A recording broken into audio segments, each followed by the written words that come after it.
Welcome to Dream, Declare, Deliver with Chris Carell and Candace Ogren. Join us each week as we explore how to live a life by design and turn inspiration into realization. Hello, everybody. Welcome to Dream, Declare, Deliver. I'm Chris Carell, and with my co-author, Candace Ogren, we've written a book called Typhoon Honey, and we're talking on this podcast about Dream, Declare, and Deliver. How do we make our wishes, our aspirations come into reality? Candace is traveling and kind of indisposed at this moment, so I've invited my dear friend Andy Chaleff, who is a consultant, a coach par excellence, and an author of several books, and all of which I've read so far and look forward to. And so I've invited Andy because I just value his thought process and the way, things we always seem to tease out. So welcome, Andy. Thanks for joining me today. And in Dream, Declare, Deliver, we talk a lot about, what our wishes and aspirations are and how to manifest that. But, in all of that, somehow behind the backdrop of what it is that we're talking about, there's this whole meaning-making process that happens inside of us. We contend in Typhoon Honey that stuff just is. Events are neutral. It's our interpretation of those events that really are what drive us to feel differently about them, to have different emotions or different interpretations. I guess I'm defining the definition with the definition, but it's that whole process that makes it meaningful to us. I'll often use the word, I'll say lens. Like when I'm working with someone, I always say, what's the lens you have? Because if my lens is totally different of that same situation often. So it's funny that I know the terminology would be similar, but I'm always laughing when I say, I just use different wording for similar. No, I think we use lens as well. It's a good way to say it because but it's a two-way mirror or two-way lens, because it's not only, what you see through, but it's also what you speak out of. And of course, I see the well-known saying that I see the world as I am, not as it is. Yeah, exactly. Right. And it's important for us to be aware of that when we're thinking about what is the future that I want, what is it that I desire most in life? How do I live a life by design, my own design?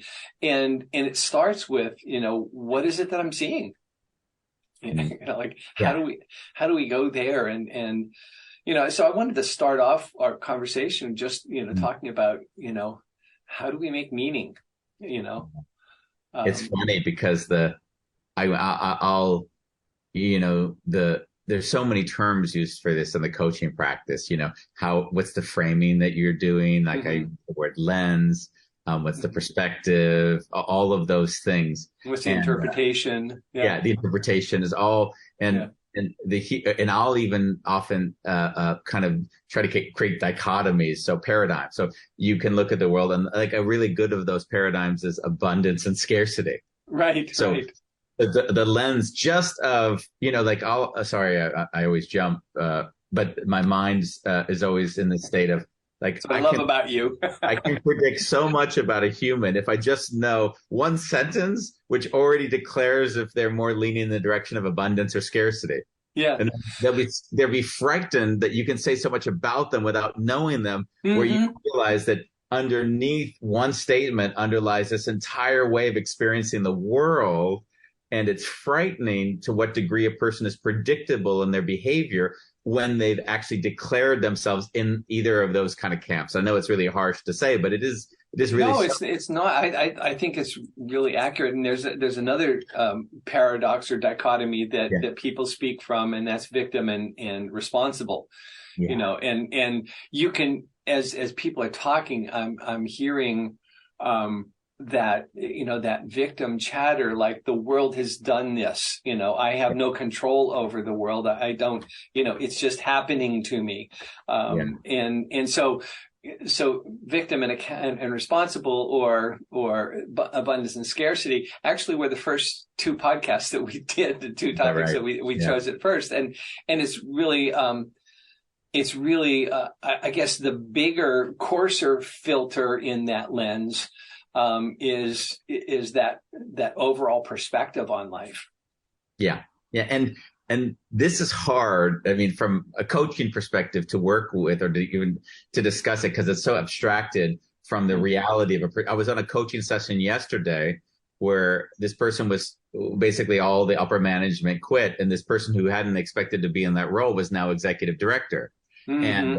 And they were doing all the things of the executive director, but they weren't claiming those things. So there was when someone has a role, but you hear in the mind, like I'm not able to do this. I'm so, but they're not saying that. I'm just.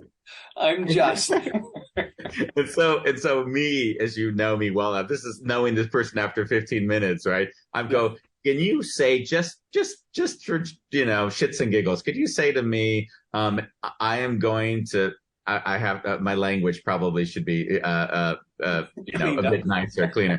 But can you just say I'm going to screw up this organization and it's okay? Can I just to allow her to feel the pressure she put on, and then she just broke down in tears. Yeah, and the tears came from all the weight she was feeling, which was obviously felt for me in the just seconds of being with the individual. Mm-hmm. So the tool that I've often used to help people ground the energy that you're talking about is the self-love practices. Yeah, right. Yeah. And even then it's rough because, there's so much hardwired in our lens that, that well runs so deep that to some degree you've got to lose 2 or 3 little identities you didn't even know you had to get to this point where you're free enough to see the world and, as you said, as it is, and not, through the lens of as I am seeing it through my, my foggy lenses. Yeah. Well, I think the first part of as it is really learning to accept that events are neutral, that they don't have a valence to them. It's not a good thing. It's not a bad thing. It just is and is, And I would say, sorry to interrupt you, but I would argue with that. And I would say, and the reason why, and I think you'll agree with me, by the way, I would say it's almost impossible to do that. It's almost impossible for me to do that. And I feel like I try to do it as a daily practice. So what I'm aware of, I would say, or heighten my awareness of, is all the prejudices that come up immediately. So it's more like, I don't see it as it is. I learn a hell of a lot about myself as I'm judging that thing. And then it's more like, wow. That was my judgment. Yeah. And so it's more like, I kind of see it more like a constant self-awareness practice as opposed to any ability to see it neutrally, as it were. And I think we're saying two sides of the same coin, really, because it's thin slicing that experience, down to, can you get to the point where in front of the judgment, you're recognizing that, I'm going to judge this. I know I am. But, let me try to see it as neutral. I use a radical example in America of 9/11, on 9/11, September 11th, 2001, a couple of planes flew into a couple of buildings and a bunch of people died. Yeah. That's the way it's going to be written up in history. Just like I read about Pearl Harbor, as a historical event. It must have been tragic. It must have been alarming. It must have been threatening. And just all kinds of experiences when that happened. But I read about it as just a historic event. My dad and his entire high school class, they were seniors when that happened. That day, they went down to the Army recruiting office and they all signed up to join the Army as soon as they graduated. The entire class, so I know for him, it was very emotional. And for me, 9/11 was really emotional, but it just like Pearl Harbor, like anything else, it was an event. It just happened. Those are the descriptors. Yeah. And I get to start thin slicing where my projection onto that, my meaning making on it, was. And if you doubt that, just ask 10 people. Yeah. What were you doing and what were you feeling, on 9/11 or whatever event, and the same event will have been interpreted 10 different ways if you ask 10 people, or 13 different ways if you ask 10 people. You know what I love? But when you say this to me, it's funny when you said the two sides of the coin. It's something that I recognize between the two of us. And I think there's always this appreciation and admiration. And that to some degree, I would say I go through life more sensually. I feel what it is. You feel your way through life. I feel my way through life. And you'll go through it a bit more like understanding, logic, but without any judgment. Like, I don't want to get into any of that nonsense. Not right or wrong. Yeah, exactly. It's just our So when you'll talk, I'll laugh and I'll say, oh, I hear now how I'm doing my meaning making is often from a more sensual, like, if I don't feel it, it's not true. Right? On one level, like I say it like exactly. Yeah. Like, my meaning making is like, okay, if I meet that person and I feel in a second something's off, I don't need to understand why. Right.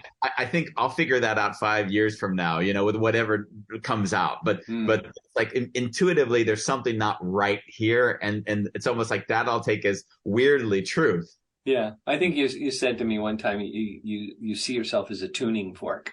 Yeah. And you almost reverberate as people are talking. You experience your own reactions to that, and feeling into that, then you're aware of where you're coming from as the interpreter of that. And for me, it's almost the other way. I have to hold this thought that events are neutral in order for me to expose myself. Yeah, I got that when we were just talking right now. I just wanted to make that like distinction. Like, wow, I always love in our discussions, because it's always a discovery, and it's like, so he's saying it's all right and true, and how does it work for me? Oh, and that's the learning about my lens more by understanding how your lens works, which is, I think, the beauty of life. Is and this is the trap I think people fall in, is that and this gets back to where we started this talk, is that as soon as we assume that the lens we use is the right lens, or the lens it should be, then all of a sudden we're not able to see anymore, because we look through that lens of already our confirmation bias. Everything we see has to validate it, or it's not right. Yeah, right. And so, I quoted a conversation that we had in my new book, Learning to Feel. We were at your Cortijo in Spain, and we were talking about something, and you just stopped me. We were walking down the hill, and you just stopped me and you said, I just got chills while you were saying that. And I said, what's that mean? And you said, well, what you said didn't match what I know of you. Yeah. And so it reverberated a way inside of me that that didn't fit. Yeah. And the way you do that, I love the way you do that, because it's not judgmental, and it allowed me to go like, and I got a chance to take a second cut at it and say, so what I really am feeling is this. And, it opened me up to a greater exploration just by naming your own visceral reaction to something that we had in just a shared conversation. Yeah. And I think that's something that it would be nice also to go back to. And this is I see this almost as a trap in the coaching or the mentoring or any practice, is that, as I said a moment ago, you and I very well might process the world very differently. So if I'm working with someone like you, and now I'm saying, no, you're not doing it right, you've got to feel it, or you've got to then that would be like presuming that would be even a better option for you. Yeah. Right. And so it's just, I just wanted to celebrate again that in your way of doing it, I see it in my own life. I heighten my consciousness around it enough that I don't get blind to where it becomes a limitation. Mm-hmm. Mm-hmm. Right. That's And my so the core of what we're talking about here is how do we unblind ourselves to our own biases, and if we turn that lens around to look at what do I want to create as a life by design, how does that impact our dreaming or our kind of our projection into the future? Yeah. And that's where all the tools come in. Like I always laugh and say, once one's on the journey, I'm not gonna in my own world, like there'll be certain tools that resonate with each individual. But and to simplify it in my own lingo, it's take away limiting beliefs and establish a benchmark of how you want to live. And my mentor always used to say his definition of a vision was a future reality lived ahead of its completion. I love that. and it was like, wow, yeah, because as soon as you live the reality you're heading towards, and the limiting beliefs are no longer present, you're basically already living your vision.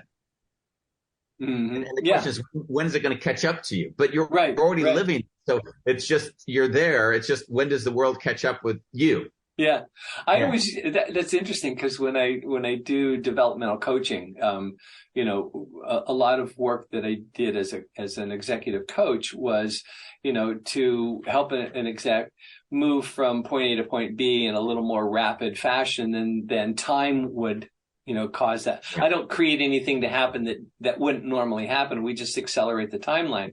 And the way I always explained it is, like your life trajectory is this sort of timeline like this. And what we do is we pick some future place out here and we do it now, so we kind of like go from here to there in the present tense, developmentally. But, if we're looking at that future reality that, that we start, manifesting before it's time. Yeah. How do we, I guess my first question is, how do we, separate our inherent bias on, abundant scarcity, victim responsible, or just the world? I mean, this goes to that, those 2 points I said. So if I have my limiting beliefs, then I'm already not going to be able to vision out. So the more self-work you do, the more, let's say, the limiting beliefs lower, the more the capacity exists to vision out, and the less that limiting belief will inhibit that potential of getting there. Yeah. So the humor is, you might not even be able to vision out for the first 5 years of your personal development work, because in a way, your limiting beliefs don't even allow you to vision it. Yeah, right. So how do we purge ourselves of those limiting beliefs? What do you do with people? Everyone's got their own tools, and I'm not a prescriptor of the tools one uses. I use the tool written that I write about in The Wounded Healer. I do it every day. Every day I'll take the most painful thing. I mean painful, like where people would not want to dig, right? Just And I will like allow that to be okay. This might all go away and it's okay. Like and there's a reason for that. It's a very contra US kind of way of working. Stay in the positivism. We're going to get there. What I've seen is, if I don't fully embrace the negative, it holds on to me forever. And I try to convince myself that I don't want to go negative. I don't want to, what do I do is if I don't want to be negative, then I turn everything into the positive. But the reality is, it doesn't really work that way. Unless I fully make peace with that negative, like even when you dream, it'll come up in your dreams, like, we're moving to New York, or Ronnie will be, and I'll be kind of trying to figure out how to get there somehow, but that's happening. And I don't really want to be in New York emotionally on any level. And so I went to sleep like one night, and because of that, all these repressed feelings were coming up. And it was like, I don't know what it was, but you know how memories are. You remember them for the day, and then maybe the second day. But it was like, the memory was like like we just robbed a bank and I was just trying to like survive getting caught by the police or something, like the worst of the memory. And I woke up feeling like, oh my God, all those repressed feelings. It took my friend saying, well, you know where that came from. And I was looking at, what do you mean? Like, and is Freud on me and said, Andy, you don't want any of this. And look what you're doing. You're selling your soul to the devil and you're chasing the police to the bank. But the point being was that I think that morning, it was a big turning point for me because I really felt how much stress that was bringing me. Yeah. And I said, well, like, what can I just embrace in all of this? And it was like, oh, this really can go to hell in a handbasket, and that's okay. Yeah. And since that moment, I was inspired again. I was actually not only not negative, it was like a pause, like, well, what am I going to do? But until I embraced that negative, I was not feeling it. Yeah. Yeah. So, I mean, there's kind of two parts I hear in that. One is really allowing yourself to feel it. Oh, yeah. And not resist that, because what you resist persists, but, and in fact, you're actually feeling it when you say, no, give it the stiff arm and walk away.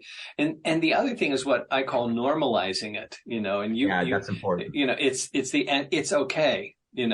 I just fell on my face in front of a crowd of people, and it's okay, Yeah. I just, whatever, lost $1 million and it's okay, Yeah.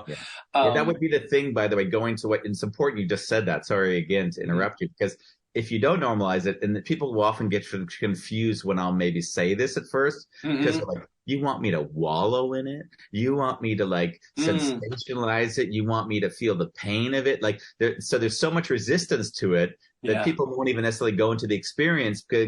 And let's agree, some people do have a predisposition that they have to be cautious of. So you have to also track an individual. You can't just say, hey, if you've gone into deep, dark depression because you've gone down that alley, I can't tell you that this is the best way to go, But like that notwithstanding, like that, like normalizing it, as you said, is the issue.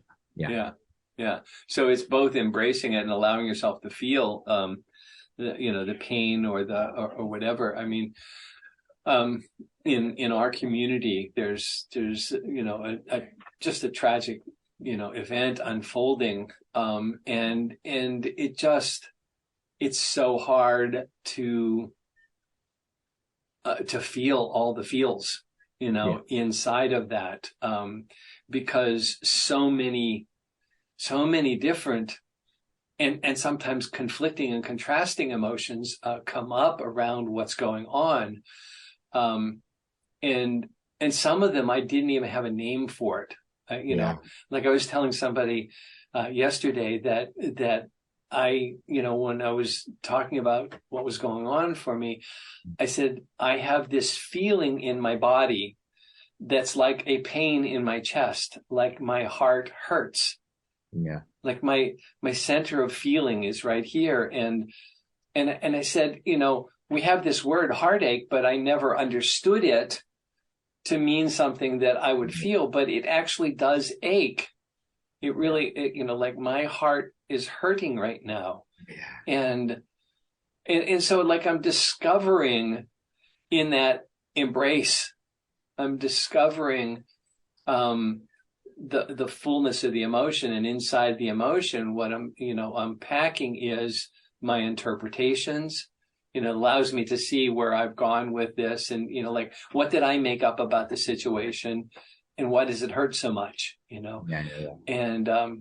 so I think that's really important in terms of our self-limiting beliefs. Is really to get behind the self-limiting belief, because it's there to protect this feeling. Yeah. That belief is what we learned, as a result of some trauma or some event in the past, and we have a hurt there, or we have a, pain or an unresolved thing there. And so we have this belief that says, you can't go there, that's not yours. That's not for you. I was, you're going to enjoy it, because I'm already on the next book, right? So the learning how to die. As you know from writing, once you start writing, then the ideas hit you and you just run with them. So I'm writing the Learning How to Die book now. And in that book, I was talking about the phenomena in myself, which I think, and I called it like the gray box. And it's like where all these emotions are so intertwined that I can't distinguish them anymore. And it's just confusion. So it's like it's an overwhelm and confusion and almost like it's filled with so much helplessness and incapacity that it has another realm of emotion for me. Mm-hmm. And that was the, and in my case, this was connected to my relationship with death for many years of my life. Mm-hmm.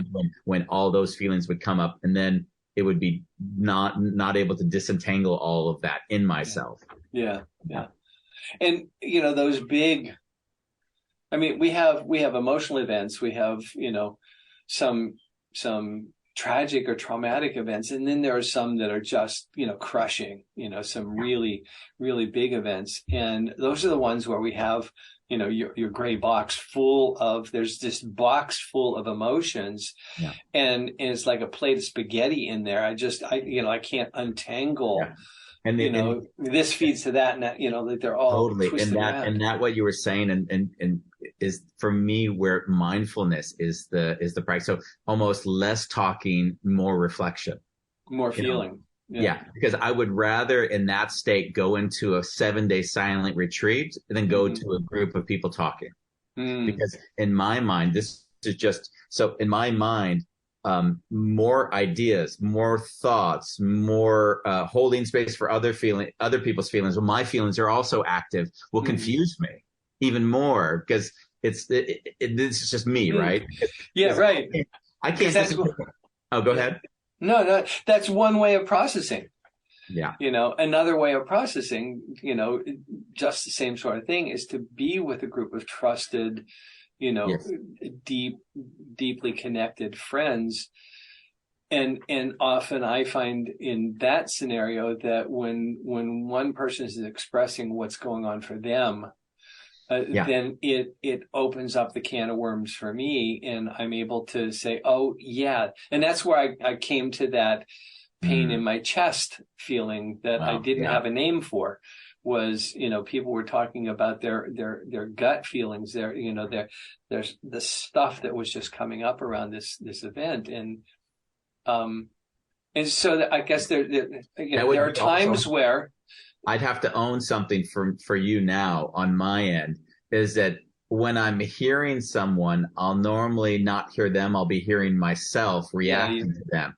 So I love the way you talk about that. Yeah. In some ways, it's again, thank you for clarifying, because it is, I don't know if it's specific to me. I can only say it's the way I process it. Mm-hmm. But I noticed in myself that when I'm in the gray box, it's almost like, okay, Andy, you don't want to look inward. That would be the feeling. Mm-hmm. So like, sit down and like let the feelings and things expand within you, and then see what shows itself.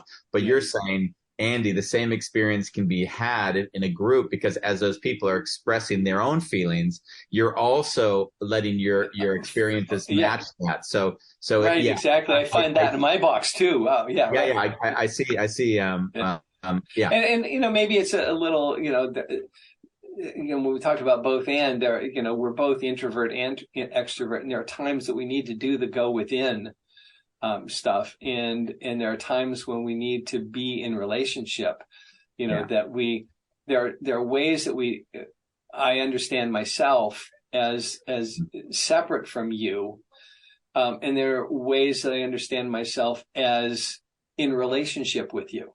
Like part of my definition of who I am is in the reflection. And I love the phrase that you use, that you listen to your own reaction to the person. You say it, and I'm sure it gets misinterpreted all the time. It's like, I don't listen to the other person. I'm listening to myself in reaction to what the other person's saying. But you're one of the most deep listeners that I know. And so I know that you're listening to what I say, but you're at the same time, you're really paying attention to like that thing where you said, I got shivers when you said that, Yeah, well, as you're talking, I'm even learning something new about myself, funnily enough. as you were speaking this, that I also, it was more of an emotional realization, was that I work so much daily to hold space for people that now if I were to go in the group, I'd have to almost do something so contrary to a pattern that I have that it makes it hard. Yeah, right. You feel like you're unprepared for it or something. But no, not necessarily unprepared. More, imagine this. Imagine if, as a coach and mentor, the most of my day is just holding space. Yeah, yeah. So at some point, like you have to give permission for people to hold space for you. Mm-hmm. Yeah. So that becomes a challenge if you're so hardwired to be holding space. So I was seeing the limitation also, and feeling the emotion and sadness and the pain in me just now of, wow, like, where is it that I'm not allowing myself to be held? And then that just connected me back to feeling beauty again. Yeah. Wow. Love that. Yeah. So, I think we're down a path, and I just want to, ask a question that comes out of like this current event thing. And we talked a little bit about before, but it's, what we all teach is that, you create from the present moment. It's only when you're fully present to all the alternative futures and everything, that when you're sitting in the here and now, that you really have choice. Because if you see yourself on a past to future trajectory, it feels like there's no choice in that. I'm on this train ride and I can't get off. But declaring a future vision really requires that you be fully present to right here, right now, so that you can you have all your tools.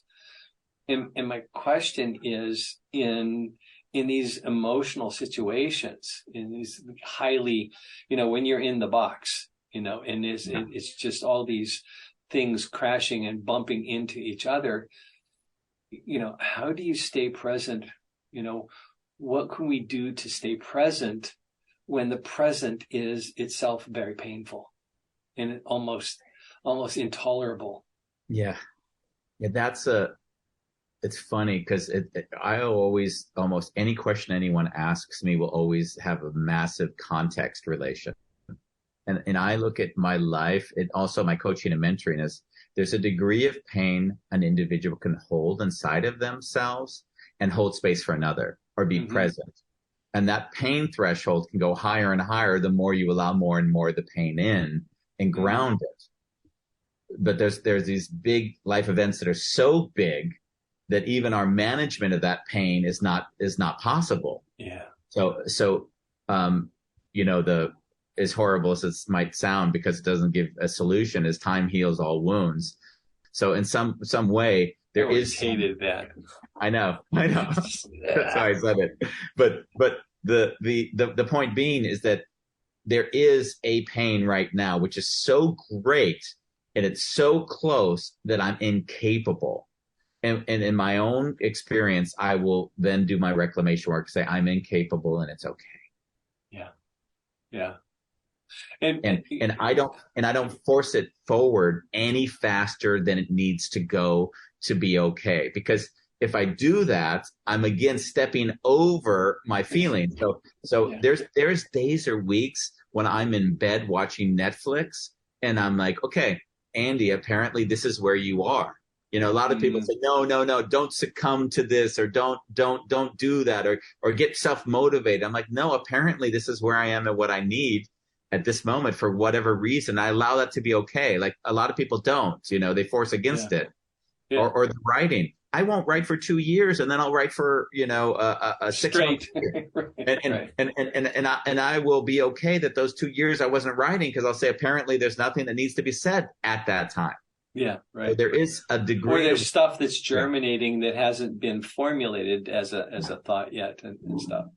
Yeah. What I'm hearing you say is in those painful moments is almost a required presence. the intolerable pain, I want to be in action. I want to do something. I want, because if I think if I'm doing something about the situation, if I'm helping other people or in that situation, then, I don't have to feel. Yeah. Or maybe it's making it better. But what I hear you saying, and it really resonates with me, is, it's actually when we are most present, that, we're feeling those feels, and there's a required presence to that, First, to just acknowledge them. Second, to allow yourself to embrace them and say it's okay to feel this way. And then maybe thirdly, to extract whatever you're learning through your feels, at the present moment. It's so rich a place. And that would be how you and I would go to the same thing, but access it a little bit differently. Mm-hmm. Because like the tighter my ball is, I often say, okay, I need to like soften it so that it loosens itself. Mm. And that's how the experience would be in my way of formulating it. And when I'll hear you say, it's like, I need to see the ball, understand the ball, and start pulling off the pieces, like and in both ways will get you there. Yeah. Right. It's just how you move through it. Right. And actually what I'm saying now is I am doing in this moment, I'm doing what you are describing. It's just allowing the ball of whatever emotions entwined, that's all wrapped together, to find its own unraveling. And just to, like what I've been doing is just sitting with it. Yeah. Last night, we pulled together a community meeting on Zoom, and, we're not, I said, like, here are the ground rules. We're not talking about something else. We're not talking about what we know, what we don't know, what's happening. Yeah. And what this space is just a place for, for you to feel and to express what you're feeling. And silence is okay. It's okay to be like, have long periods where nobody says anything. Don't worry about that. It's all part of the emotion. And so we just spent an hour and a half just allowing that space, for people to kind of, like you said, kind of unravel and have it expand to the point where maybe they could share something. Maybe they, just were feeling it. Some terminology that I'll lay into what you've said, right? Of course, what you were saying is holding space. And by the way, you told me this yesterday and I didn't understand it till now. So now I'm like, oh, now I understand what he was saying then. So just to laughingly say, oh, see, even the lens I'll look at you through will be like, I'm confused by something, and like, oh, now it makes sense. But so now when you'll talk about this, I'll make the distinction between content and process, and the content is the thing which puts me into my head, puts me into my logical thinking, the details, the wanting control, the wanting to understand, the wanting to know. And the process is this internal working of however I move through this, I'll be clear on how I'm moving through it. And by that clarity, things will get easier. So I'm always in my own life looking at process more than content. Yeah. I'm not a psychotherapist, but I had to take a course on conducting psychotherapy and in grad school. And what I learned how to do there was, use that clutch point of content and emotion, content and, because if people get too emotional, then, they just, dissolve into a pool of tears and there's a lot of sobbing and stuff, and it might be cathartic, but it doesn't help them move into it and process it. So, you gradually bring them back to tell me exactly what happened. And then it'll go into the content. And then when you see the face winch or, like the eye twitch or, like you sense something is tender, tell me more about that. And then we go back into the emotion. And it's kind of like a clutch point on a standard card, And then to play that balance. Yeah, and you hope that when you have that experience you're talking about, where you maybe drop into a deeper emotion, there's also an integration that allows you to process it in another way. So almost like Say sometimes more about that. What do you mean? I'll see that what you're speaking towards is, we're talking earlier that we started with, what is the lens or the interpretation or the perspective. And sometimes you'll need to have that peak emotional experience so that you can reintegrate whatever you experience, how you experience that thing. I can give a great example. Yeah. Life-changing example, probably for a lot of people, that I'm not the only one that had a problem with one of my parents. So with my dad, was chemically imbalanced, very verbally abusive, from very young age. I was scared of him to no end. So when I did, after my mom died, I did my best to keep my distance from him. Which meant that, I hid things from him that I didn't want him to know, because I didn't want him to negatively try to influence me. Right. Yeah. So he felt that. And so one day he just disowned me, He yelled at me, you're dead to me. You have 30 minutes to get everything you own out of this house. And that's it. We don't talk the rest of our lives. So that was that was it. Wow. And I think it was 23 maybe then, something like that. And so I got everything. We didn't talk for the next 10 years. And as I went through those next 10 years, I looked at him through the lens of, what an asshole. How could he do that to me? Right. Yeah. Just the act of it. And then, when I started to do what we started again, you mentioned personal responsibility. So when I took personal responsibility, I was no longer projecting outward onto him. I was reflecting on how it impacted me and how I did meaning making around that activity. And then my friend, my mentor Case, who also who guided me through a lot of my life, said to me, "So why did he do that?" And when he said that, like I didn't go to my normal rationalizing. Because he's a dick. Yeah, right. Yeah, exactly. Which would have been the judgment. I just said, and I said, and I can get emotional saying it again, is that because he loved me. And when I said that, like, it fundamentally shifted everything that occurred in that moment, and even after all the interpretation. That 10 years disappeared in an instant. Wow. It wasn't pushed away. It wasn't compartmentalized. It wasn't rationalized away. It was seen, and it dissolved. And then, far from making up with him, I apologized to him for not seeing him all those years. Yeah. And my father, he didn't have connection with anybody. His sister wouldn't talk to him. Right. Each one of my brothers were disowned at some moment or another. So he basically alienated everyone in his life. No one had ever apologized to him for anything. And so when I apologized, it immediately established this entirely different dynamic between us. It's shocking to him, I think, as well, because on some level, I don't think he would have ever felt that he'd have been seen. Yeah, right. And from that moment, we were just incredibly close. And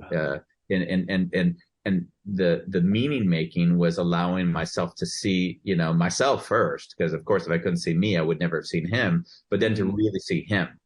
Yeah. Scared that I was that I was making bad life choices, scared that I was going to hurt myself, scared that I was going to be so far away from him he couldn't protect me anymore, because I was traveling the world with a backpack for years on end. Like, there was a lot of reasons for him to be scared. Yeah. So that was that. So sounds like we've come, full circle. It's a great place to wrap up. I just want to thank you.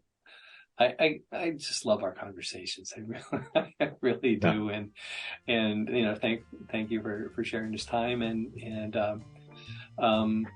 we'll end it here and go off to the next adventure, and see you again on, hopefully I can get you back here on Dream, Declare, and Deliver, and we'll take it from there. Thank you. I look forward to it.